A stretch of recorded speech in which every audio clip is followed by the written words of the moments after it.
যদি আল্লাহর প্রিয় হয়, তাহলে ইসমাইল আলাইহিস সালামের বাড়ি আল্লাহর ঘরের কাছে রাখা নবীর বাড়ি দূরে গেল? প্রশ্ন নাম্বার 1। মূলত ইসমাইল আলাইহিস সালামের বাবা যিনি ছিলেন ইব্রাহিম আলাইহিস সালাতু ওয়াস সালাম, ওনার প্রথম বাড়ি ইরাক। উনি ইরাক থেকে সফর করে আপনারা জানেন ফিলিস্তিনে এসেছিলেন। এই ফিলিস্তিনের ভূখণ্ডে ইব্রাহিম আলাইহিস সালাম, আর এই ফিলিস্তিন থেকে পরে আবার কাবা এসেছিলেন কার নির্দেশে? নবীজির মা যদি রাসূলকে বেশি ভালোবাসেন, মাত্র 7 দিন দুধ পান করাইলেন কেন? একটা মা কি মাত্র 7 দিন দুধ পান করায় একটা বাচ্চার? অথচ 6 বছর পর্যন্ত তার সন্তানকে উনি পেয়েছেন। 3 নম্বর প্রশ্ন, আমরা শুনছি মাজার কবর টবর নাকি জিয়ারত করাই নিষিদ্ধ, নবী নিজেই যায় কবর জিয়ারত করে। আকাশ হতে চাঁদ নেমেছে মায়ামিনার কোলে। তবে এই দাগগুলো মূলত কোনো দাগ না, এখানে একটা মানচিত্র আঁকা হয়েছে, এবং এই মানচিত্রটা আঁকার উদ্দেশ্য হচ্ছে আমরা রাসূল আকরাম সাল্লাল্লাহু আলাইহি সাল্লামের জীবনী জানব। নবী করিম সাল্লাল্লাহু আলাইহি সাল্লামের জীবনী জানার জন্য এটা নিয়ে আসলাম। কেন? আগে আমি বলি, এই জায়গাটার ম্যাপ এনেছি এজন্য, নবী করিম সাল্লাল্লাহু আলাইহি সাল্লাম তো পৃথিবীতে জন্ম নিয়েছেন নাকি মঙ্গল গ্রহে? মঙ্গল গ্রহে তো আর জন্ম নেন নাই, জন্ম তো পৃথিবীতেই নিছেন। তাহলে একটা স্পেসিফিক জায়গাটা তো কাবা থেকে কাছে, তাই না? তাহলে এটা যদি জায়গায় হয়, এটাকে বোঝার জন্য মূলত আমরা এই চিত্রগুলো এঁকেছি। এই যে এখানে একটা বাউন্ডারি দেখতে পাচ্ছেন, এটা হচ্ছে সিরিয়া।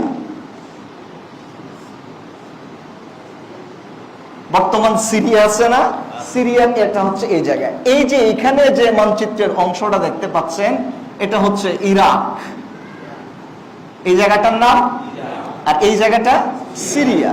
আর জর্ডান একটা এলাকা আছে, জর্ডান একটা পৃথিবীর একটা ভূখণ্ড, জর্ডান হচ্ছে এই জায়গায়। ফিলিস্তিন বর্তমান সময়ে দুষ্ট ইসরায়েলরা যা দখল করে রেখেছে, এই হচ্ছে ফিলিস্তিন, প্যালেস্টাইন, এই হচ্ছে ফিলিস্তিন। আর নবী করিম সাল্লাল্লাহু আলাইহি সাল্লাম যে জায়গায় জন্মগ্রহণ করেছেন, যে দেশে, এটি হচ্ছে সৌদি আরবিয়া। সৌদি আরব, এটা হচ্ছে এই যে পুরো এলাকাটা সৌদি আরব। আর এই যে নিচে, আরো নিচে তো আর যাওয়া যাবে না, আমি এতটুক লিখলাম, এটা হচ্ছে ইয়েমেন। তাহলে আমরা এটা বুঝবো কেন কোন জায়গাগুলো লিখতেছি। এই হচ্ছে ইয়েমেন, ইরাক, সিরিয়া, ফিলিস্তিন। আর এই যে এই জায়গা, এটাকে ইজিপ্ট বলা হয়, মূলত এটার নাম হচ্ছে মিশর, কিন্তু এটা মানচিত্রে ইজিপ্ট লেখা হয়। কেন লিখেছি? নবী করিম সাল্লাল্লাহু আলাইহি সাল্লামের জীবনীটা বোঝার জন্য এই বিষয়গুলো নিয়ে এসেছি। আমরা নবী করিম সাল্লাল্লাহু আলাইহি সাল্লামের জীবনীও বুঝবো, সাথে কয়েকটা প্রশ্ন করে করে যাব। এক, এই যে আমি এখানে 1 লিখলাম, আল্লাহর ঘর হচ্ছে মক্কা, কাবা। এই কাবার পাশের ঘর ইসমাইলদের দিয়া নবীর ঘর কেন দূরে দিলেন? নবী না আল্লাহর খুব প্রিয়? তাহলে প্রিয় মানুষ তো প্রিয় মানুষের ঘরের কাছে বাড়ি হওয়ার কথা, ওনার বাড়ি দূরে কেন? আমার প্রশ্ন বুঝছেন? এই প্রশ্ন দিয়েই আমরা আলোচনা শুরু করি। এবার আসুন, নবী করিম সাল্লাল্লাহু আলাইহি সাল্লামের অবস্থানটা কোথায় জন্মগ্রহণ করেছেন? এই যে এই জায়গা, এটা হচ্ছে মুহাম্মাদুর রাসূলুল্লাহ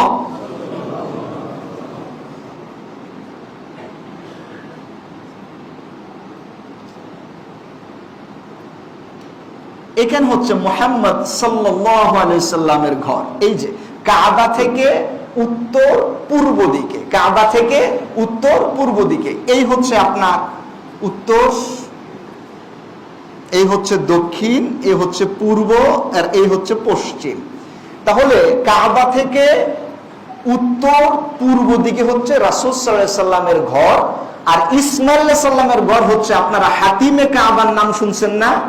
এই যে এই জায়গায় হচ্ছে হযরত ইসমাইল আলাইহিস সালামের ঘর, যেটাকে বলা হয় আল হিজর। একটা কথা আছে, আল হিজরু মিনাল বাইত। এখন যেটা একটু উঁচু দেওয়ালে আছে কাবার সামনে, এটাও মূলত কাবারই অংশ। কেন এটা কাবার অংশ হওয়ার পরেও কাবার বাউন্ডারিতে কেন ঢুকলো না, এ তো আরেক ইতিহাস। কোন সময় পাইলে পরে বা অন্য কোন সময় সুযোগ হলে বাকিটা বলবো। কিন্তু এই জায়গায় ছিল, এই যে রাউন্ড শেপ দেওয়া, এই জায়গায় ছিল ইসমাইল আলাইহিস সালামের ঘর। তাহলে কাবার সবচাইতে কাছে ছিল কোন নবীর ঘর? ইসমাইল আলাইহিস সালামের ঘর, নবীর ঘরটার চাইতে একটু দূরে। নবী যদি আল্লাহর প্রিয় হয় তাহলে ইসমাইল আলাইহিস সালামের বাড়ি আল্লাহর ঘরের কাছে রাখা, নবীর বাড়ি দূরে কেন? প্রশ্ন নাম্বার 1। আচ্ছা, এইবার আসো এটা একটু বুঝি। আল্লাহ তাআলার ঘর, এই ঘরটা আমরা তাওয়াফ করি। এখানে হজ করছেন অথবা উমরা করছেন, আছেন আপনারা কেউ এখানে? একটু বেয়াদবি হবে, এরপর একটু হাত তুলবেন। মাশাআল্লাহ মাশাআল্লাহ, অনেক হাজী সাহেবরা আছেন, হাত নামান। আপনাদের সামনে কথা বলাটাও তো আমার এক প্রকার বেয়াদবি, এরপরে আপনারা মেহমান হিসাবে নিয়ে আসছেন। আপনারা সবাই এই কাবা তাওয়াফ করছেন না? আল্লাহ আমি অধমকেও তাওয়াফ করার সুযোগ দিয়েছেন।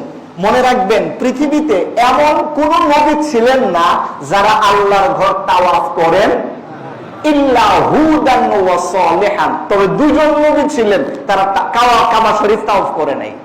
কয়জন নবী? একজনের নাম হুদ আলাইহিস সালাতু ওয়াস সালাম, আর একজনের নাম সালেহ আলাইহিস সালাতু ওয়াস সালাম। এই ইনফরমেশনটা জানতেন এমন কেউ আছেন এখানে? জানতেন না। তাহলে কয়জন নবী তাওয়াফ করেন নাই কাবা? একজন হুদ আর একজন সালেহ। কেন করেন নাই? তারও একটা কারণ আছে, আমি মোটা দাগে বলি। সেটা হচ্ছে, যখন কাবা একবার প্লাবিত হয়েছিল না একজন নবীর আমলে, নূহ আলাইহিস সালাম, তখন ঢেউয়ের ছুটে আল্লাহ নিজেই কাবাকে বিলীন করে দিয়েছিলেন মাটির সাথে। দীর্ঘ সময় পৃথিবীতে কাবা খুঁজে পান নাই। ওই সময়টাতে দুজন নবী কাবাতে আসতে পারেন নাই, একজনের নাম হুদ আর একজনের নাম সালেহ। আমি বলে দিই কোন নবীর বাড়ি কোন জায়গায় ছিল। হুদ আলাইহিস সালাতু ওয়াস সালামের বাড়ি ছিল ইয়ামেন। হযরত হুদ আলাইহিস সালামের বাড়ি কোথায় ছিল? এই জন্য ইয়ামেনটা লিখছি। দেখছেন ইয়ামেনটা কোন জায়গায়? এই জায়গায় কোন নবীর বাড়ি ছিল? কাবায় যেতে পারেন নাই। এইখানে আরেকজন নবী ছিল, কেউ কেউ বলেন মাদায়েন, এই জায়গাটা, এখানে ছিলেন সালেহ। সালেহ আলাইহিস সালাতু ওয়াস সালাম, উনি কাবা থেকে হুদ আলাইহিস সালামের চেয়েও কাছে ছিলেন, কিন্তু কাবা তখন নির্ধারিত ফ্রন্টটা তখন ছিল না, যে কারণে উনি এসে তাওয়াফ করতে পারেন নাই। কথা আমার এই জায়গায় না। কথা বলতে চাচ্ছি যে নবীরা তো সবাই কাবাতে তাওয়াফ করতে এসেছেন। আপনি জানেন হযরত ইব্রাহিম আলাইহিস সালাতু ওয়াস সালামের ছেলের নামই তো ইসমাঈল আলাইহিস সালাম। ইসমাঈল আলাইহিস সালামের বাড়ি এই জায়গায় আসে, আর বাবার বাড়ি কোথায় জানেন? ইরাক। এখানে হচ্ছেন ইব্রাহিম আলাইহিস সালাম। ইব্রাহিম আলাইহিস সালাতু ওয়াস সালাম, বলেন তো ইব্রাহিম আলাইহিস সালামের মূল বাড়ি কোন জায়গায় ছিল? বাবার বাড়ি ইরাক, আর বা ছেলে তুমি এসে এখানে দখল করছো। আসলে বুঝে গেল এটা মৌলিক উনার বাড়ি এখানে ছিল। কিছুটা এবার বুঝে আসতেছে আসলে কার বাড়িটা কাছে? রাসূল সাল্লাল্লাহু আলাইহি ওয়াসাল্লামের বাড়ি মূলত কাছে। কিভাবে? মূলত ইসমাঈল আলাইহিস সালামের বাবা যিনি ছিলেন ইব্রাহিম আলাইহিস সালাতু ওয়াস সালাম, ওনার প্রথম বাড়ি ইরাক। উনি ইরাক থেকে সফর করে আপনারা জানেন ফিলিস্তিনে এসেছিলেন। এই ফিলিস্তিনের ভূখণ্ডে ইব্রাহিম আলাইহিস সালাম, আর এই ফিলিস্তিন থেকে পরে আবার কাবা এসেছিলেন কার নির্দেশে? আল্লাহ তাআলার নির্দেশে। তখন এই মা হাজারা আলাইহাস সালাতু ওয়াস সালামকে এখানে রেখে গিয়েছিলেন। তখনও কাবার জমজম কূপ চালু হয় নাই। ইসমাঈল আলাইহিস সালাম যখন শিশু ছিলেন, মা হাজারা আলাইহাস সালাতু ওয়াস সালাম, এখানে একটা পাহাড় ছিল সাফা, এখানে একটা পাহাড় আছে কাবার মারওয়া। সাফা মারওয়ায় দৌড়াদৌড়ি করছিলেন পানি খোঁজার কারণে। বাচ্চা যখন মাটিতে পানির অভাবে ছটফট করছিল আর পা নাড়াচ্ছিল, আল্লাহ ওখান থেকে জমজমের ফোয়ারা আল্লাহ পাক দান করেছিলেন। সুবহানাল্লাহ। এই ছিল ইসমাঈল আলাইহিস সালামের এখানে আসার আগমনের ঘটনা। এরপরে ওখানে এসে বাড়ি করেন। আর আদবে আমার রাসূল সাল্লাল্লাহু আলাইহি সাল্লাম আদম থেকে শীষ, শীষ থেকে ইউনুস, ইউনুস থেকে কায়নান, কায়নান থেকে মাহলিল, মাহলিল থেকে ইয়াদ, ইয়াদ থেকে মাতুসালাহ, মাতুসালাহ থেকে লম, লম থেকে তারি, তারি থেকে ইব্রাহিম, ইব্রাহিম থেকে ইসমাঈল, ইসমাঈল থেকে কাইজার, কাইজার থেকে ফিয়র, ফিয়র থেকে লুয়াই, লুয়াই থেকে গালিব, গালিব থেকে কুসাই, কুসাই থেকে মুররা, মুররা থেকে কিলাব, কিলাব থেকে আব্দুল মুত্তালিব, আব্দুল মুত্তালিব থেকে আব্দুল্লাহ, আর আব্দুল্লাহ থেকে আল্লাহ পাক পৃথিবীতে শুভাগমন করিয়েছিলেন আমাদের রাসূল সাল্লাল্লাহু আলাইহি নবী মুহাম্মদুর রাসূলুল্লাহ। আর মন খুলে পড়েন আল্লাহু আকবার, আর চিল্লা পড়েন আল্লাহু আকবার। আল্লাহ রাসূলকে যে আল্লাহ পাক পাঠালেন বংশের সিলসিলা দিয়া, যে বংশের সিলসিলা ইসমাঈল আলাইহিস সালামের আগে থেকেই এই জায়গায় যার ফ্রন্ট ছিল, আর ইব্রাহিম আলাইহিস সালামের মাধ্যমে মূলত ইসমাঈল এসেছেন। এর মানে বোঝা যায় আল্লাহ রাসূল পৃথিবীতে শুভাগমন করবেন এই বার্তাই সব নবীরা দিয়েছেন। তার মানে নবীজি আসবেন এই শুভাগমনের জন্যই মূলত ইসমাঈলকে আল্লাহ এই জায়গায় পাঠিয়েছিলেন। আল্লাহু আকবার। রাসূলের সম্মানটা ছিল এমন যে রাসূলকে পাঠাবেন বলে আগে ইসমাঈল সাল্লামকে এই জায়গায় বাড়ি দিয়েছেন, কারণ রাসূল সাল্লাল্লাহু আলাইহি ওয়াসাল্লাম আসবেন। তাহলে বোঝা গেল আল্লাহ পাক রাসূলকে ভালোবাসেন বিদায় ইসমাঈলকে এই জায়গায় তার বাড়ি বানাতে দিয়েছেন। এবার বুঝে গেছে? আর বিভিন্ন নবী তো ওই জায়গায় আসতেন, এত কাছাকাছি অন্য নবীকে থাকতে দেন নাই।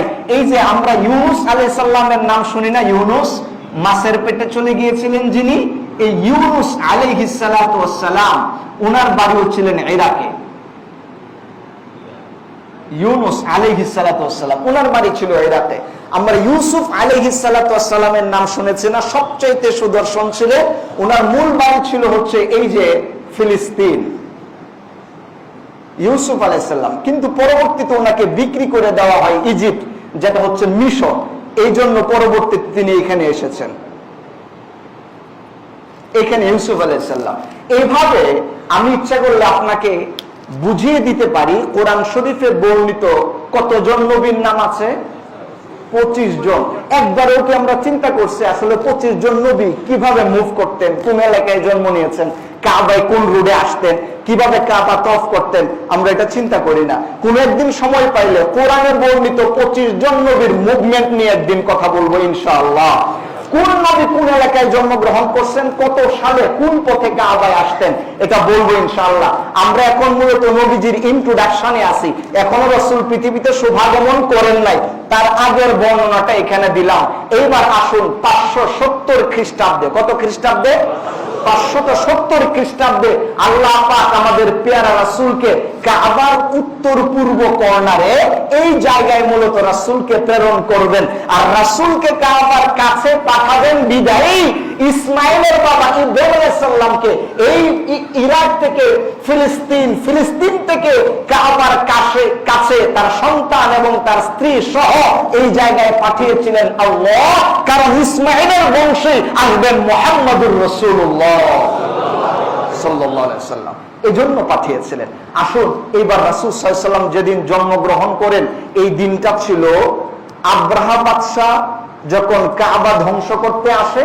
এই তো কাবা ধ্বংস করতে আসার 50 দিন পরে আল্লাহ রাসূলকে 570 খ্রিস্টাব্দে আল্লাহ পাক পৃথিবীতে শুভাগমন করিয়েছিলেন। সুবহানাল্লাহ।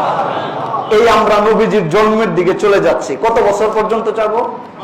12 বছর। এখনো কিন্তু আসে নাই, এই যে নবী আসতেছেন। তার আগে আমি চিত্রটা বললাম, কেন নবীর বাড়ি এই জায়গায়, কেন অন্য নবীর বাড়ি অন্য জায়গায়। একটা না, 1 নম্বর প্রশ্ন, আমি এরকম কয়েকটা প্রশ্ন বলবো। 1 নম্বর প্রশ্ন এখনো শেষ হয়নি। তো রাসূল সাল্লাল্লাহু আলাইহি সাল্লামকে কাবার কাছে বাড়ি দেওয়া হয়েছে কেন, আমরা বুঝতে পারলাম। এইবার যখন রাসূল এসেছেন, সিরাতে ইবনে হিশাম, আল বিদায়া ওয়ান নিহায়া, অনেকগুলো কিতাবে পড়লে আপনি দেখতে পারবেন আল্লাহ রাসূল যখন পৃথিবীতে আসেন তখন ওই সময়কার মানুষরা বলেছে যে রাসূল সাল্লাল্লাহু আলাইহি সাল্লামের আগমনের সময় আরবের পরিবেশ ছিল রুক্ষ, আরবের পরিবেশ ছিল এমন যা মানুষের খুব উষ্ণ, মানুষের শরীরের সাথে অ্যাডজাস্ট হতো না।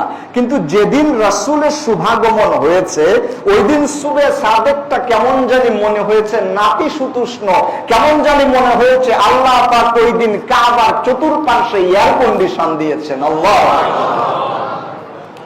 কেউ কেউ বলেছেন যে রাসূল যেদিন জন্মগ্রহণ করেছিলেন ওই সময় আকাশের চাঁদ, ওই রাতে আকাশের চাঁদটা কেমন জানি মা আমেনা এর ঘরের ছাদের উপরে এসে অবস্থান করেছেন। তার মানে বুঝাতে চেয়েছেন রাসূলের চেহারা এত সুন্দর ছিল যে মনে হয়েছে আমেনার ঘরে আকাশের চাঁদ ফুটেছে। সুবহানাল্লাহ। কবি খুব সুন্দর করে বলেছেন, আকাশ হতে চাঁদ নেমেছে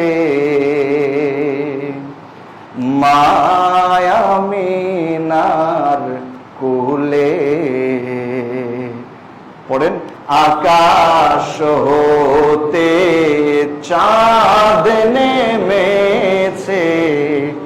মায়ামিনার কোলে আধার রাতে উঠল যেন চাঁদের চেরাগ জ্বলে, চাঁদের চেরাগ জ্বলে।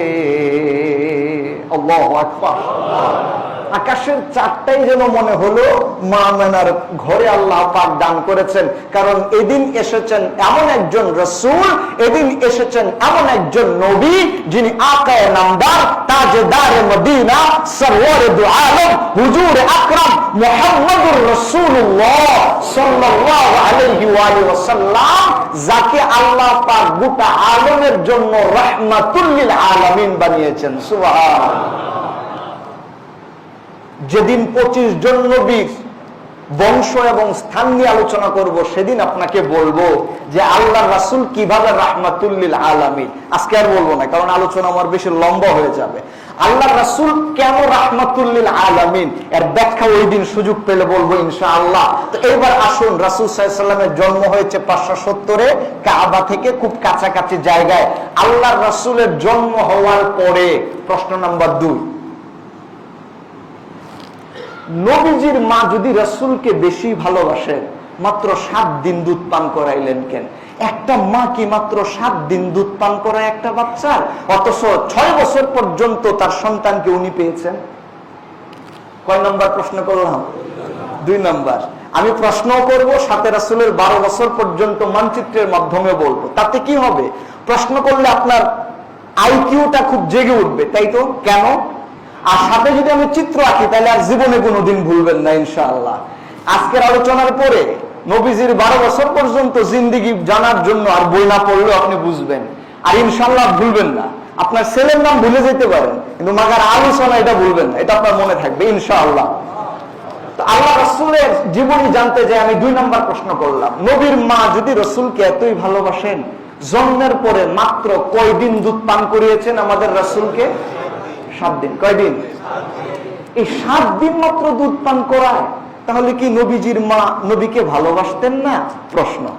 আসলে ভালোবাসতেন। তাহলে 7 দিন কেন দুধ পান করালেন? আসুন এই ইতিহাসগুলো জানি।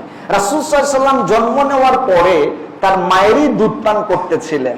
7 দিন যখন দুধ পান করা হয়েছে, তখন দাসী সুওয়াইবা উনি এসে বলেছিলেন যে হালিমা, তোমার সন্তানটা তো দেখতে আকাশের চাঁদের মতো, এই সন্তানকে যদি আমি একটু দুধ পান করাইতে পারি, কেমন আমি নিজেকে এটা নিয়ে গর্ববোধ করতে পারবো। তুমি কি মুহাম্মদ সাল্লাল্লাহু আলাইহি সাল্লামকে আমার কাছে দিবে দুধ পান করানোর জন্য?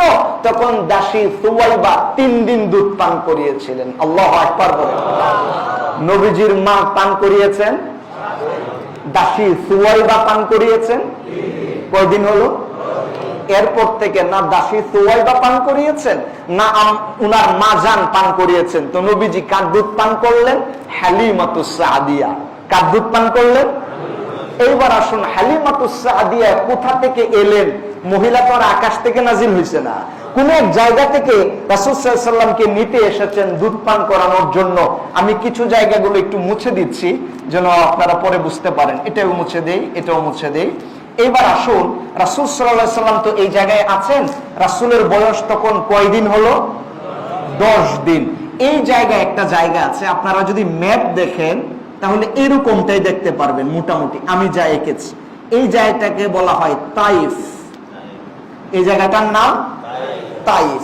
এই জায়গা থেকে মক্কায় এসেছিলেন হালিমাতুস সাদিয়া। দূরত্ব কত কিলোমিটার জানেন? তৎকালীন বর্ণনায় যা আমরা পেয়েছি তা হচ্ছে 90 কিলোমিটার। বর্তমান পাহাড় কেটে রাস্তা আর তৎকালীন রাস্তার মধ্যে কিছুটা ফারাক আছে। এজন্য আমরা সিরাত গবেষণা করেছি। এমনি এমনি মনে করেন না যে আমি এরকম দাগ টানতেছি আর মনে যা চাইতেছে মাশাআল্লাহ বসায়া দিতেছে, এরকম না। আমার রাসূল সাল্লাল্লাহু আলাইহি ওয়াসাল্লামের জীবনের একটা অংশ নিয়ে প্রায় 1 বছরের গবেষণা আছে। এবং আল্লাহ রাসূল সাল্লাল্লাহু আলাইহি সাল্লাম এই জীবনীটাকে নিয়ে রাসূল যে হিজরত করেছিলেন মক্কা টু মদিনা, কোন রুটে গিয়েছিলেন, রাসূলের মক্কা টু মদিনায় যাওয়ার রুট আর তৎকালীন রুট একরকম ছিল না, ভিন্ন রকম ছিল। রুটের কত কিলোমিটার দূরে এসে কি কি ঘটনা ঘটেছে মানচিত্র সহ তো আমি একটা বই লিখেছি আপনাদের দোয়ায়, আলহামদুলিল্লাহ। এই যে বইটা, এটা মানচিত্র। এই যে দেখছেন এখানে একটা ম্যাপ দেওয়া আছে না, ম্যাপ, এই ম্যাপটা রাসূলের হিজরতের ম্যাপ। বইয়ের নামই হচ্ছে হিজরতের মানচিত্র। এই বইটা অন্য সাধারণ বইয়ের মতো না। আপনি বই যখন উল্টাবেন, এই যে এই জায়গায় ম্যাপটা দেওয়া আছে, এখানে যদি আপনি টাচ করেন আপনার আঙ্গুলকে অটোমেটিক এখানে আপনি অনুভব করতে পারবেন। এটাকে বলা হয় অ্যাম্বস। এখানে আমি অ্যাম্বস ইউজ করছি। এখানে টাচ করলে নবীজি যে পথে গেছেন, দুইটা পথ দেওয়া আছে, কাফেরদের পথ আর রাসূলের পথ হিজরতের। কিন্তু কাফেরদের পথ আপনার আঙ্গুলে লাগবে না, লাগবে হচ্ছে রাসূল সাল্লাল্লাহু আলাইহি ওয়াসাল্লামের পথ। আপনি হাত ধরলেই টাচ করলে অনুভব করতে পারবেন। এবং এটা অনুভব করতে করতে এই সবুজ রুট যেদিক দিয়ে রাসূল গিয়েছিলেন আঁকা বাঁকা এই পথে, আপনার আঙ্গুলি টেনে টেনে আপনাকে মদিনা পর্যন্ত নিয়ে যাবে ইনশাআল্লাহ। এখানে টাচ করলে অনুভব করতে পারবে। দাগ টেনে বলা আছে কোন জায়গাটা কাবার রাসূলের পথে কয় কিলোমিটার, এই জায়গায় কোন আয়াত নাজিল হয়েছিল, কি কি ঘটনা এই জায়গায় ঘটেছে পাশে দেওয়া আছে। আর বাকি রেফারেন্স সহ বিস্তারিত দেওয়া আছে। যারা হজ করছেন অথবা হজ করতে যাইবেন, আপনারা যদি এই ম্যাপগুলো দেখেন, ভিতরে আর অনেকগুলো ম্যাপ দেওয়া আছে। কাবার কার পাশে, আবু বকরের বাড়ি কোন দিকে, ওমর রাদিয়াল্লাহু তাআলা আনহুর বাড়ি কোন দিকে, আলীর বাড়ি কোন দিকে ছিল, খাদিজার বাড়ি কোন দিকে ছিল, সব ম্যাপে দেওয়া আছে। এইভাবে আমি দীর্ঘ 6 মাস গবেষণা করে এই বইটি লিখেছি আলহামদুলিল্লাহ। এবং মক্কা মদিনার ইউনিভার্সিটির লাইব্রেরিগুলো ওয়ার্ক করে এরপরে লিখেছেন। হালিমাতুস সাদিয়া উনি একটু গরিব ঘরের ফ্যামিলির সন্তান ছিলেন।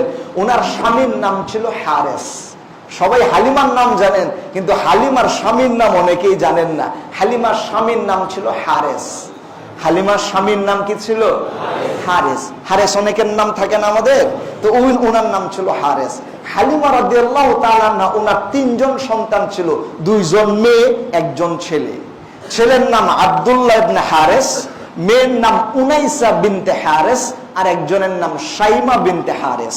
এই 3 জন সন্তান, এই 3 জন সন্তানকে বাড়িতে রেখে হযরতে হালিমাতুস সাদিয়া, আরেক বর্ণনায় এসেছে ছোট্ট বাচ্চা ছিল তখন আব্দুল্লাহ ইবনে হারেস, তাকে সাথে নিয়ে স্বামী সহ উট নিয়ে এসেছিলেন কাবায়। হালিমার সাথে যারা একসাথে রওনা দিয়েছিলেন তারা দ্রুত কাবায় এসে আশপাশের বাচ্চাদেরকে নিয়ে আবার ব্যাক করতেছেন। হালিমা কাবায় এসে পৌঁছে দেখেন বাকিরা বাচ্চা নিয়ে চলে যায়। কেন? হালিমা যেরকম গরিব, মনে রাখবেন গরিব ঘরের পশু কিন্তু গরিবই থাকে, বুঝেন নাই? আপনি হইলেন শিল্পপতি মানুষ, আপনার গরু তো ভুসিও খাইবে, এটাও খাইবে, সাথে সবরি কলাও খাইতে পারে।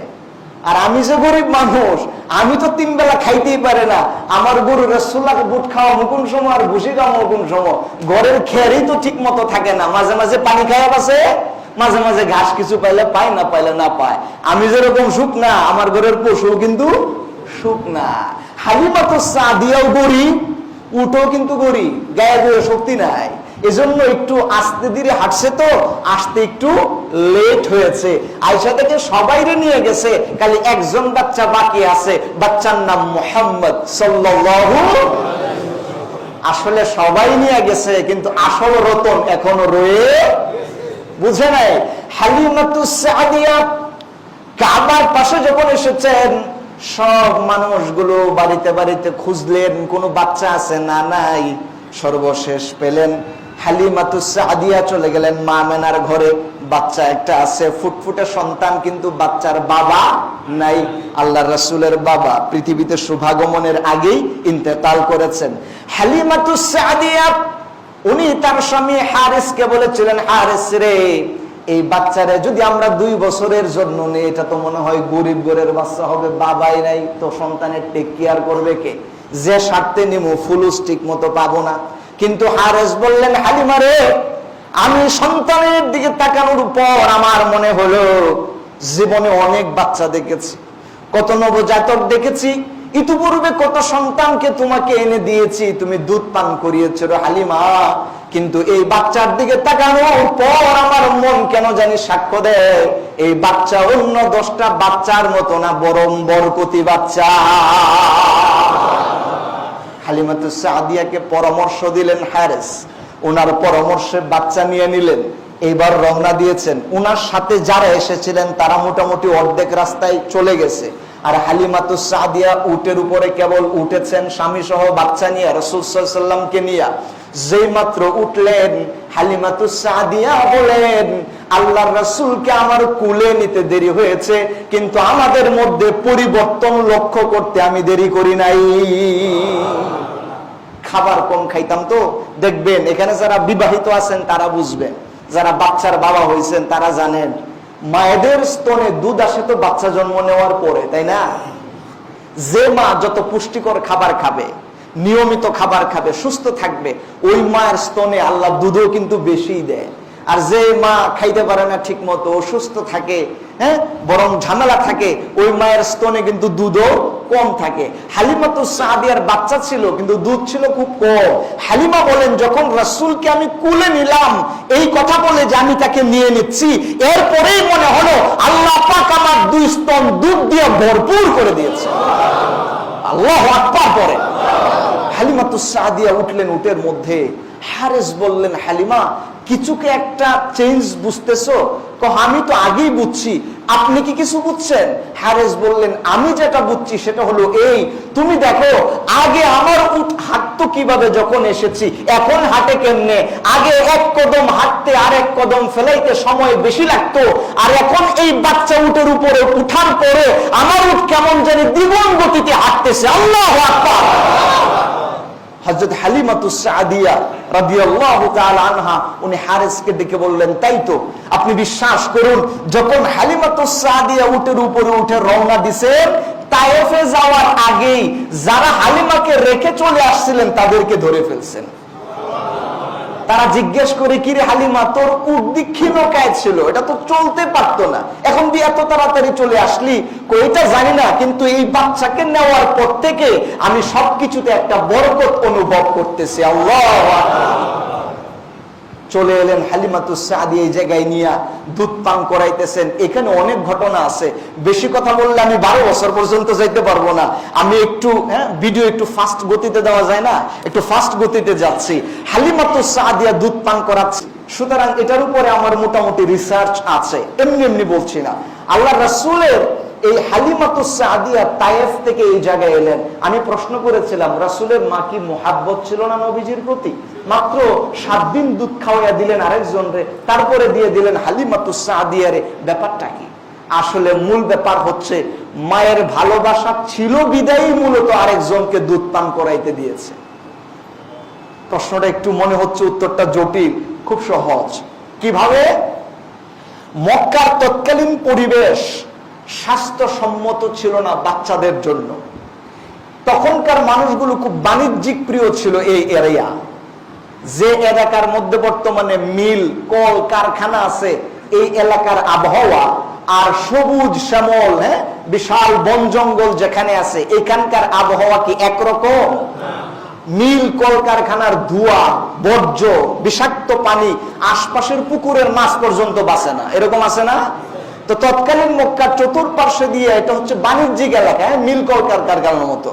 বাচ্চারা বড় হওয়ার জন্য এই পরিবেশটা উপযুক্ত ছিল না, ভাষা শুদ্ধ হওয়ার জন্য উপযুক্ত ছিল না। তার চাইতে সবচাইতে উপযোগী জায়গা ছিল তায়েফ। সেজন্য তৎকালীন ধনাঢ্য পরিবারের মায়েরা সন্তানদের কল্যাণের লক্ষ্যে দুধমা খুঁজত। দুধমারা এসে কাবার পাশে যারা ধনাঢ্য পরিবার থাকতেন তাদের সন্তানদেরকে 2 বছরের জন্য দুধ খাওয়ানোর চুক্তিতে তায়েফ নিয়ে যাইতেন। কারণ তায়েফের পরিবেশ সুন্দর, মানুষের ভাষা অনেক ভালো, চমৎকার শুদ্ধ ভাষা, এটা শেখানোর জন্য আর পরিবেশ সুন্দর হওয়ার জন্য তায়েফে পাঠাইতেন। গরিব ঘরের সন্তান না ধনাঢ্য পরিবারের লোকেরা? ধনাঢ্য পরিবারের লোকদের সন্তানরা এখানে আসতেন, যে কারণে হালিমাতুস সাদিয়া ওই সময়কার তায়েফের মহিলারাও জানতো যে কাবায় গেলে বাচ্চা পাওয়া যায়। তো ওনারা চুক্তিতে বাচ্চা নেওয়ার জন্য এইখানে রওনা দিয়ে এসেছিলেন। যেদিন হালিমাতুস সাদিয়া কাবায় এসেছিলেন বাচ্চা খোঁজার জন্য, তখন রাসূলের বয়স 10 দিন। আল্লাহ রাসূল সাল্লাল্লাহু আলাইহি ওয়া সাল্লাম 2 বছর বয়সে এসেছিলেন। আবার ফেরত নেওয়ার জন্য যখন অ্যাপ্লিকেশন করলেন, রাসূলের মা অনুমতি দিয়ে দিলেন। এবার হালিমাতুস সাদিয়া আবার নিয়ে রওনা দিয়েছেন তায়েফে। 2 বছর বয়সে, এখন আর কত? আর একটা 90, ঠিক না? 2 বছর বয়সে এসেছিলেন, আবার যাচ্ছেন, তাহলে আর একটা 90 অ্যাড করতে হবে না?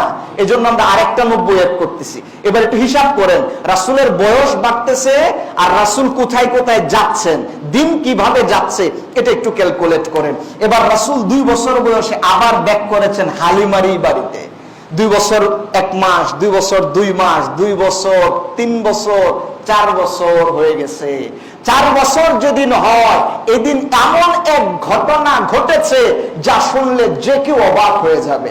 হালিমাতুস সাদিয়ার বাড়ি তায়েফের যে জায়গায় ছিল, এই জায়গা থেকে, বাড়ি থেকে একটু দূরে একটা খেলার মাঠ ছিল।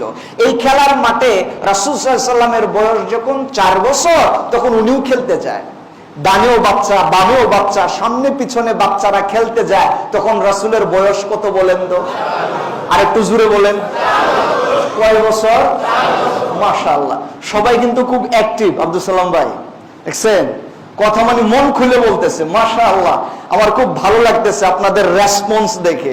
অনেক জায়গায় যে আলোচনা করি, ভাই কয় বছর, মানে মনে হয় আমার সাথে যে কত বছরের ঝগড়া, তার সাথে যে আমার কত বছরের ঝগড়া, চেহারা না দেখলে আপনি টেরই পাইবেন না। মানে আমার দেখতেই মন চায় না, তাকায়ও না, তাকাইলে কথাও কয় না।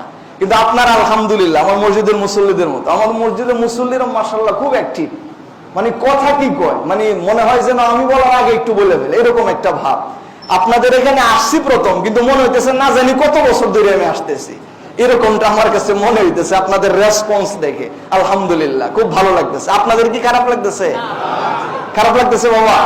আচ্ছা, তো আসেন, রাসূল সাল্লাল্লাহু আলাইহি ওয়াসাল্লামের বয়স এখন কত বছর? 4 বছর। কি ঘটনাটা ঘটলো? সিরাতে এসেছে, রাসূল সাল্লাল্লাহু আলাইহি ওয়াসাল্লাম গেলেন খেলার মাঠে। 4 বছর বয়সের বাচ্চারা কিন্তু এইগুলো একটু করে, আরে গেল কই, ওদের বাড়িতে চলে গেছে। 4 বছর বয়সে এটাই হয়।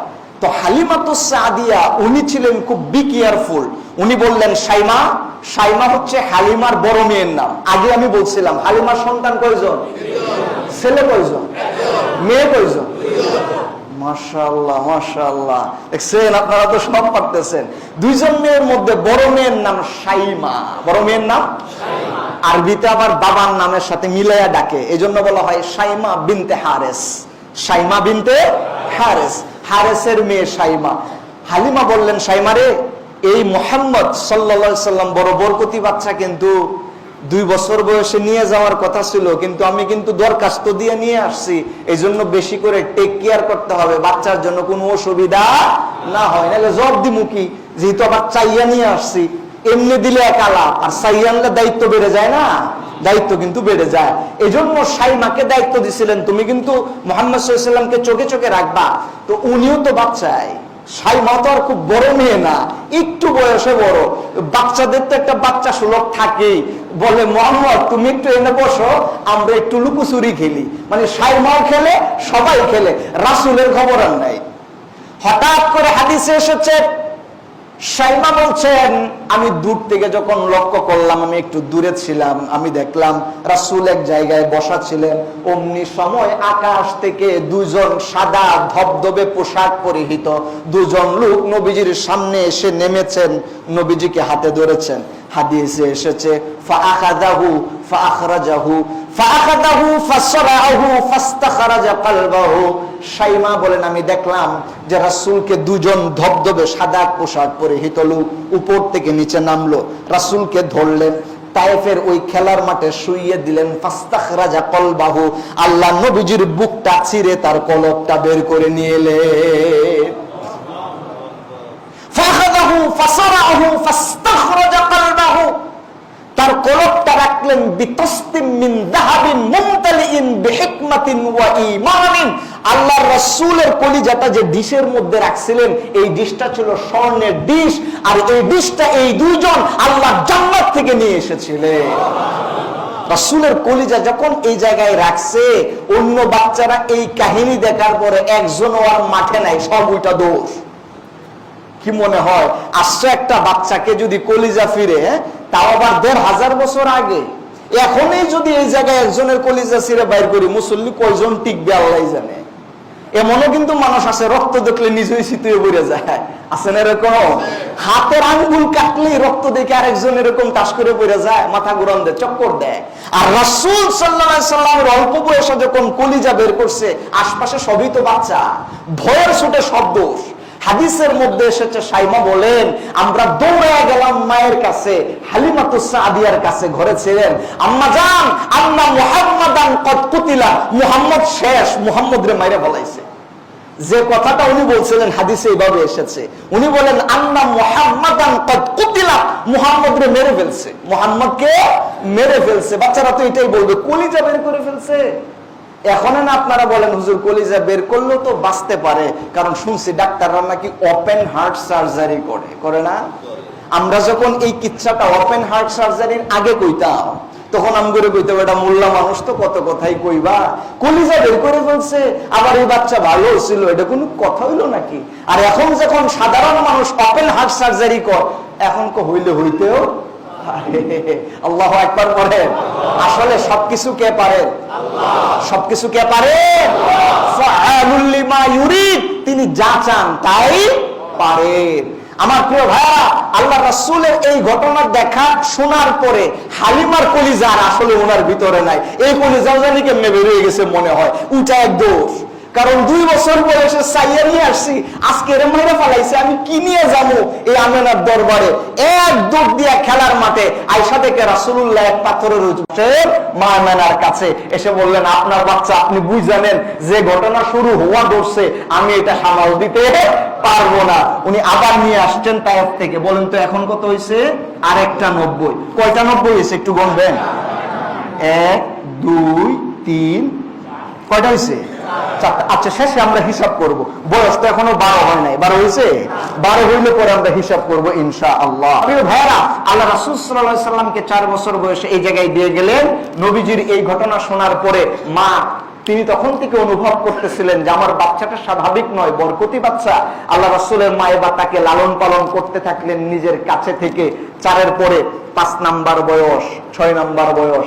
6 বছরে যখন রাসূল সাল্লাল্লাহু আলাইহি সাল্লাম পৌঁছেছিলেন, তখন আল্লাহ রাসূল সাল্লাল্লাহু আলাইহি ওয়াসাল্লাম উনাকে নিয়ে, আল্লাহ রাসূলকে নিয়ে আল্লাহ রাসূলের মা বলেছিলেন, মুহাম্মদ রে, তুমি তো জন্ম গ্রহণ করার আগেই তোমার বাবা পৃথিবী থেকে বিদায় নিয়েছিল।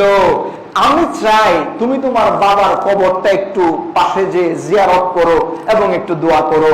এজন্য আল্লাহ রাসূলের মা সিদ্ধান্ত নিলেন যে নবীজিকে নিয়ে বাবার কবর জিয়ারত করবেন। কিন্তু নবীজির বাবার কবর কিন্তু মক্কায় ছিল, রাসূল সাল্লাল্লাহু আলাইহি সাল্লামের বাবার কবর ছিল হচ্ছে মদিনাতুল মুনাওয়ারায়। এই মদিনাতুল মুনাওয়ারায় যাওয়ার জন্য 6 বছর রাসূলের বয়স যখন, তখন তার মা নিয়ে রওনা দিয়েছিলেন। যাবেন কোথায় বলেন তো? এই মদিনাতে। রাসূলও যাচ্ছেন, রাসূলের আম্মাজানও যাচ্ছেন, সাথে একজন দাসী আছে। দাসীর নাম হচ্ছে উম্মে আইমান। দাসীর নাম উম্মে আইমান। উম্মে আইমান দাসীকে নিয়ে এই কাবা থেকে রওনা দিয়ে এই মদিনাতে যাবেন। আমরা যেহেতু রাসূলের মুভমেন্টটা কিলোমিটার আকারেও হিসাব করতেছি, সুতরাং এখানেও একটা হিসেব করতে হবে।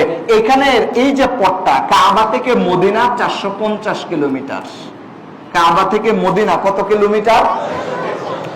এই 450 কিলোমিটার পথ পাড়ি দিয়ে রাসূলের বয়স যখন 6 বছর, তখন তার মা নিয়ে যাচ্ছেন মদিনাতুল মুনাওয়ারায়। কাজ কি? বাবার কবর জিয়ারত করবে। 3 নম্বর প্রশ্ন, আমরা শুনছি মাজার কবর টবর নাকি জিয়ারত করাই নিষিদ্ধ, নবী নিজেই যায় কবর জিয়ারত করতে। আরেকটা প্রশ্ন না, নবীজির জীবনী থেকে প্রশ্নটা করলাম, এটা ধরেন 3 নম্বর প্রশ্ন। খুব সংক্ষেপে উত্তর দেই। আল্লাহ রাসূল সাল্লাল্লাহু আলাইহি সাল্লামের ইসলামের প্রথম যুগে কবর জিয়ারত করা রাসূল নিষেধ করেছিলেন। হাদিসের মধ্যে এসেছে, রাসূল সাল্লাল্লাহু আলাইহি ওয়াসাল্লাম বলছেন, নাহাইতুকুম আন জিয়ারাতিল কুবুর, আমি তোমাদেরকে কবর জিয়ারত করতে নিষেধ করেছিলাম ইসলামের প্রথম যুগে। কিন্তু পরবর্তীতে আল্লাহ রাসূল সাল্লাল্লাহু আলাইহি ওয়াসাল্লাম নিজেই বলেছেন, আমি আগে নিষেধ করেছিলাম কিন্তু এখন আর নিষেধ নেই, এখন থেকে তোমরা কবর জিয়ারত করবে। কারণ কবর জিয়ারত করলে মৃত্যুর কথা স্মরণ হয়ে যায়, আর মৃত্যুর কথা স্মরণ হলেই কার কথা স্মরণ হয়? দুনিয়ার ব্যস্ততার ভিতরে থাকতে থাকতে আল্লাহর কথা কিন্তু আসলে মনে হয় না, সব সময় ব্যবসা বাণিজ্যের কথাই মনে হয়। এই রূপ এমন কায়দায় ধরছে, যারা নামাজে আসে আল্লাহর সাজদা দেওয়ার জন্য, এদের মধ্যেও অনেকের কলবের ভিতরে সাজদা দেওয়ার সময়ও দুনিয়ার চিন্তা ঢুকে। আছে না নাই? একটা ঘটনা একটু বলে ফেলি মাঝখানে, কিচ্ছা স্টাইলের মনে হয়েছে, যেহেতু এই মুসল্লি নামাজ পড়ছে, ইমাম সাহেব নামাজ পড়াইছে। ইমাম সাহেব তো মানুষই, ভুল তো হইতেও পারে। হ্যাঁ, ভুল হইতে পারে দেখেই তো সুহু সাজদার ব্যবস্থা আছে। যদি ভুল না হইতো তাহলে তো আর সাহু সাজদার সিস্টেম থাকতো না, ইমামেরও ভুল হইতে পারে। তো নামাজ শেষ হয়েছে, শেষ হওয়ার পরে সবাই চলে যায়। এক মুসল্লি কেউ যাবেন না, সবাই বসেন, এই জায়গায় বসেন। তো কি হয়েছে? নামাজে ভুল, ইমাম সাহেব তো ভুল করছেন। তো কি ভুল করছে? তো নামাজ তো 3 রাকাত পড়াইছে, আসরের নামাজ তো আর 3 রাকাত না। আসরের নামাজ কয় রাকাত? 4 রাকাত। আর উনি পড়াইছে হলো 3 রাকাত। তো মাঝে মাঝে দেখবেন আমরা যারা নিয়ত বান্ধি, সব টেনশন কিন্তু ইমামের উপরে দিয়া আমরা মোটামুটি খালি রুকু সাজদা গুলো ঠিক মতো করি আর কি। আর যা করছে আল্লাহ ইমাম সব বুঝো, বিষয়টা কিন্তু এরকমই। আর বাস্তবতা ব্যাপারটা এরকম কাছাকাছি। ভুল হলি ইমামের। আমার যদি সাধারণ কোনো ভুল টুল হয়, এগুলো ধর্তব্য বিষয় না, সব জায়গায় কার উপরে? ইমামের উপরে। কিন্তু এজন্য মুসল্লিরা মাঝে মাঝে একদম নো টেনশন, রিল্যাক্সে নামাজ পড়তে থাকে। কিন্তু একজন মুসল্লি মাশাআল্লাহ খুব পাক্কা, উনি ভুল ধরে ফেলছে যে আল্লাহরে সাজদা করবো। হ্যাঁ, সাজদার মধ্যে গুনছে মনে হয়, ভুল ধরে ফেলছে। বললো যে নামাজ তো 3 রাকাত হয়েছে। সবাই একটু চিন্তা করে দেখো, হ্যাঁ তাই তো 3 রাকাতই মনে হয়েছে। আচ্ছা, আমরা ধরতে পারলাম না, মসজিদে বেরিয়ে যাই, তো তুই ধরলি কেমনে? তুই তো এত পাক্কা মুসল্লিও না, তুই ধরলি কেমনে? বেটা, আমি ভুল ধরতে পারবো নাকি ভুল ধরবে আরেকজন? আমার হলো 7টা দোকান, আমি প্রত্যেকদিন সারাদিন যা ব্যবসা করি, আসরের নামাজে এসে দোকানের হিসাব ক্লোজ করি। মাত্র 3 দোকানের হিসাব ক্লোজ হয়েছে, আর একটা বাকি হয়েছে না। তো এইটা বাকি শেষ হইবে, এরপরে না 4 রাকাত কমপ্লিট হইবে। তো আমার যেহেতু 3টা হয়েছে, তাহলে ইমাম সাহেবের রাকাতও কয়টা গেছে? আর একটা বাকি আছে। বুঝছেন তো এটা কোন কায়দার মুসল্লি? তো এইভাবে কিন্তু আমরা দুনিয়ার ভিতরে পড়ে এই যে নামাজেও কিন্তু ঠিক মতো আল্লাহরে ধরতে পারি না। এই জন্য রাসূল সাল্লাল্লাহু আলাইহি সাল্লাম বলেছেন, কবর জিয়ারত করো, কবর জিয়ারতের পরে মনটা নরম হয়। কার কথা স্মরণ হয়? মৃত্যুরও স্মরণ হয়, আল্লাহর কথা স্মরণ হয়। এই জন্য রাসূল সাল্লাল্লাহু আলাইহি সাল্লাম কবর জিয়ারতের কথা পরে অনুমোদন দিয়েছেন। কিন্তু মাশাআল্লাহ, অনুমোদনের পরে অনেকে আছে কবরে করতে করতে মাজার শরীফ বানায় ফেলায়, একদম শেষ পর্যন্ত সেজদাও শুরু করে। এটা আবার আরেক বাড়াবাড়ি, আমি সেদিকে যাচ্ছি না। কিন্তু কবর জিয়ারত করা যায়। আপনি আপনার বাবার কবর, মায়ের কবর, গুরুস্থানে যাবেন। রাসূল সাল্লাল্লাহু আলাইহি সাল্লামের সুন্নাহ পদ্ধতিও আছে, কবরের কোন পাশে দাঁড়াবেন, কি বলে সালাম দিবেন, কি কি দোয়া করবেন, এগুলো আছে। অন্য কোনো সময় ইনশাআল্লাহ আলোচনা করব। তো রাসূল সাল্লাল্লাহু আলাইহি সাল্লাম পরবর্তীতে কবর জিয়ারতের অনুমোদন দিয়েছিলেন। এটা ইসলামের পূর্বে বৈধ ছিল, মাঝখানে রাসূল নিষেধ করেছেন, পরে আবার জায়েজ করেছেন। সুতরাং ওই সময় কবর জিয়ারত করতে যাওয়াটা কোনো অন্যায়ের কাজ ছিল। কত কিলোমিটার পথ এলেন নবীজি? কোন জায়গা থেকে কোন জায়গায় এলেন? কয়জন সফরের মধ্যে ছিলেন? একজন নবীজি, আরেকজন নবীজির আম্মা জান, আরেকজন দাসী। দাসীর নাম উম্মে আইমান। কি নাম? উম্মে আইমান। এখানে আসলেন এবং রাসূল সাল্লাল্লাহু আলাইহি সাল্লাম সহ কবর জিয়ারত করলেন। এখানে অনেক লম্বা ঘটনা আছে, এবার আমি চলে যাচ্ছি ওই দিকে না। আপনি এবার চলে আসুন, কবর জিয়ারতের পরে রাসূলকে নিয়ে আবার চলে আসবেন কোন জায়গায়? মক্কায়। এখন চলে আসতে গেলে কত কিলোমিটার হবে? আবার 450 না? গেছে যদি 450 হয়, ফেরার সময় কি আবার 450 হওয়ার কথা না? কিছু প্লাস মাইনাস হবে। এখানে একটা জায়গা ছিল, যাওয়ার সময় যে রুট ইউজ করেছে, পাশে আরেকটা জায়গা ছিল আবুয়া। জায়গাটার নাম কি বলেন তো সবাই? আবুয়া। এই আবুয়া জায়গা হয়ে রাসূল সাল্লাল্লাহু আলাইহি সাল্লামের মা আসছিলেন। আপনারা সবাই জানেন রাসূলের মা ইন্তেকাল করেছিলেন, রাসূলের বয়স তখন 6 বছর। রাসূল সাল্লাল্লাহু আলাইহি সাল্লামের বয়স তখন কত বছর? 6 বছর। তখন ইন্তেকাল করেছিলেন। এই জায়গায় মূলত যে জায়গাটায় ইন্তেকাল করেন, এই জায়গাটার নাম ছিল আবুয়া। জায়গাটার নাম আবুয়া। এগুলো মনে রাখেন। দেখেন আজকে কতগুলো জায়গা শিখলেন। তায়েফ, তার দূরত্ব শিখতেছেন, কোন কোন নবী কোন কোন জায়গায়, সব নবীদের বলার সুযোগ হয় নাই, মোটামুটি মেজর যে প্রসিদ্ধ ঘটনাগুলো আমরা বলেছি। তারপরে নবীজির মা গিয়েছিলেন জিয়ারত করতে 450, যে জায়গায় এসে ইন্তেকাল করেছিলেন জায়গাটার নামও কিন্তু আজকে শিখছেন, জায়গাটার নাম আবওয়া। এজন্য আমার আলোচনা আপনারা লাগলে নোটও করতে পারবেন।